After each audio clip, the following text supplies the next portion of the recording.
अस्सलामुअलैकुम।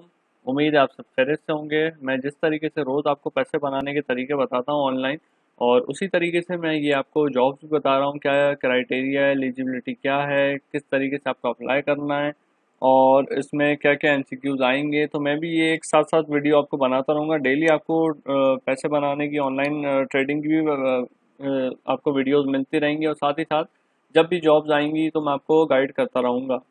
तो चलते हैं अपनी वीडियो की तरफ। तो ये अकबर लगारी साहब, सेक्रेटरी सिंध, ने लिखा है कि I advise the competent youth of Sindh to prepare themselves for forthcoming exam. मतलब उन्होंने कहा है कि जो अब एग्ज़ाम्स आ रहे हैं उसके लिए मैं चाहता हूँ सिंध के जितने भी तमाम लोग हैं वो अपनी तैयारी पकड़ लें, क्योंकि 560 पोस्ट ऑफ ताल्लुका एजुकेशन टीईओ पूरे सिंध के जो हैं ताल्लुका एजुकेशन ऑफिसर्स, 560 उनकी पोस्ट वैकेंसीज हैं। 300 पोस्ट हेड मास्टर्स की हैं या हेड मिस्ट्रेस। 1560 पोस्ट हैं सब्जेक्ट स्पेशलिस्ट की, और 2315 पोस्ट हैं सेकेंडरी स्कूल टीचर्स की, 6 BPS 16। तो ये सारी चीज़ें उन्होंने लिखी हैं कि आप इसकी तैयारी पकड़ें और तैयारी करें, ताकि जब जैसे वीडियो जैसे ये आए तो आप फिल कर सकें। तो मैं आपको और चीज़ दिखा देता हूँ कि इनकी एलिजिबिलिटी क्या है, कौन अप्लाई कर सकता है, क्या कहाँ से तैयारी करनी है। तो ये देखें, ये तो आज मीटिंग है जो होनी है एजुकेशन सिंध मिनिस्टर की और सेक्रेटरी की। तो जो जो आज इसमें इशूज़ डिस्कस होंगे 28/10/2022 फ्राइडे 2 PM।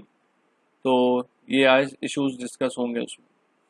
बाकी ये आ गई सेकेंडरी स्कूल टीचर SST की। ये है bachelor in science. Bachelor in science जिसने की हुई है वो अप्लाई कर सकते हैं। ये एक जो पुराने क्राइटेरिया उन पर बता रहा हूँ मैं आपको। अभी जो आएगा वो भी यही सेम आएगा, बस थोड़ा सा चेंज हो सकता है उसका भी, उसका इतना नहीं है, लेकिन जो प्रीवियस हमने देखे हैं उसमें हर दफ़ा यही चीज़ें मांगते हैं।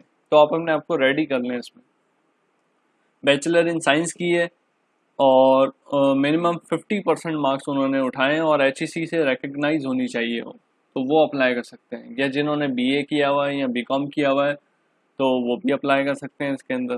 ठीक है, तो ये हो गई इसकी अप्लाई करने का तरीका, अप्लाई करने का। और सब्जेक्ट स्पेशलिस्ट, मास्टर और इक्विवेलेंट डिग्री, मास्टर्स की भी हो या उन्होंने इक्विवेलेंट डिग्री हो, उनके पास 16 ईयर एजुकेशन मतलब बैचलर्स की भी हो इन रिलेवेंट सब्जेक्ट, और 50% मार्क्स उनके मिनिमम होने चाहिए और HEC से रिकग्नाइज होना चाहिए। अब हेड मास्टर्स के लिए क्या है? हेड मास्टर के लिए ये है कि और इसमें एज है 21 to 30, इसमें भी 21 to 30। अब हेड मास्टर्स में एज ज़्यादा है, 22 to 35। Master degree of equivalent 16 year education with M.Ed, मतलब masters in education at least in second division from HEC recognise university. 3 years teaching experience भी होना चाहिए उसका। Master degree of equivalent with B.Ed और second division, और उसके बाद 5, मतलब यहाँ पर एक्सपीरियंस बढ़ा दिया। अगर उसने B.Ed भी किया हुआ है तो 5 साल की उसकी सर्विस होनी चाहिए एजुकेशन में, फिर वो जाके एलिजिबल होता है इसके लिए। और मास्टर डिग्री और equivalent with ADE at least second division. ADE मतलब AD, और 3 years उन्होंने टीचिंग एक्सपीरियंस होना चाहिए उनका।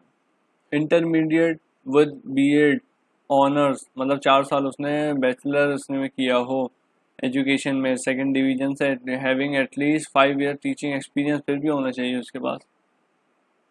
बाकी TEO ताल्लुका एजुकेशन ऑफिसर की बैचलर डिग्री होनी चाहिए। BAO या BSco is required for combined competitive examination CCE। ये भी BPS 17, BPS 17, BS 17, ये BS 17, ये भी BS 17। तो ये सारी चीज़ें थी। अब इसमें मैं आपको बता देता हूँ कि पढ़ना क्या क्या है। अब देखें, ताल्लुका एजुकेशन ऑफिसर के लिए 50% इनिशियल अपॉइंटमेंट, ये इसमें M.Ed और B.Ed और ये सारी चीज़ें इसमें आ गई हैं, तो मैंने आपको बता दिया है। सब्जेक्ट स्पेशलिस्ट, भले वो मैथमेटिक्स का हो, केमिस्ट्री का हो, फिजिक्स का हो, जूलॉजी का हो, बॉटनी का हो, ये पोस्ट अभी नहीं आई है, ये पुरानी है। तो मैं आपको सिर्फ ये दिखा रहा हूँ कि पढ़ना क्या क्या है आपको। मैथमेटिक्स हो, केमिस्ट्री हो, फिजिक्स हो, जूलॉजी, बॉटनी, इसमें आपको क्या करना है, जनरल इंग्लिश जो आएगी वो आएगी 20%। 20% इसमें आएगी जनरल इंग्लिश और एकेडमिक आएगी 80%। मतलब यहाँ से आपको तैयारी करनी है, ठीक है। और अब दूसरी वीडियो उस पर चलते हैं। हेड मास्टर्स के लिए प्रोफेशनल 80% पढ़ना पड़ेगा आपको हेड मास्टर्स के लिए, और इंग्लिश जनरल के लिए 20% ये इंग्लिश और 80% प्रोफेशनल आनी चाहिए। ठीक हो गया। तो ये सारी मैंने आपको एक्सप्लेन कर दी ये चीज़ें। उम्मीद है आपको वीडियो पसंद आएगी और आगे मैं भी ऐसे वीडियोस बनाता रहूँगा जिसमें इन सब टॉपिक्स को एक्सप्लेन करूँ। तो आप मेरे चैनल को सब्सक्राइब करके नोटिफिकेशन ऑन कर दें ताकि हर आने वाली वीडियो आपको मिल सके। टिल देन अल्लाह हाफिज़, थैंक यू।